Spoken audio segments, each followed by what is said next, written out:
talk about my updates for 75 book. This is going to be for days 10 and 11 because I finished How to Fail at Flirting by Denise Williams, and sadly I'm going to be giving this book 2 stars. I have very conflicting opinions on it. I really like the premise of this book. We're following our main character Naya, who is doing her tenure at this school, but they have recently brought someone in to sort of do an audit and to cut certain programs, and she is very worried that her program is going to be one that is going to be cut because it doesn't bring the school any money in.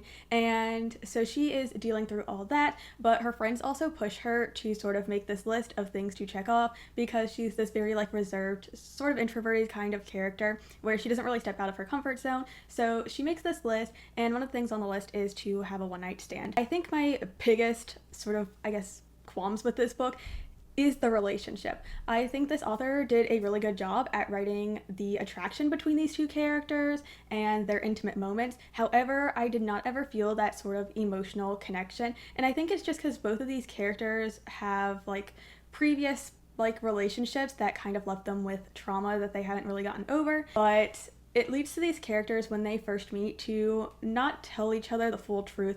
They're very secretive with each other.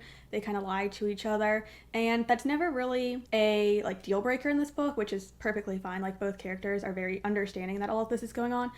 But as a reader, I feel like it makes such a disconnect where I don't really feel that whole emotional intimacy between them. And I think that's my biggest problem, because this is a romance, and so I do want to feel like the romance was a big part of it. Now, there are some heavier subject matters that I do want to bring up that are included in this book, and that includes our main character. She has a very abusive ex who we do see him act on his abusiveness, both physically, sexually, verbally. He is not a good guy, and there are very explicit scenes in this book about that. I don't think the author handled it with as much care as she should have. And I think my last little problem with this book, which isn't really a problem, it's a personal thing, and that is humor. Humor in books is always so subjective because everyone finds different things funny.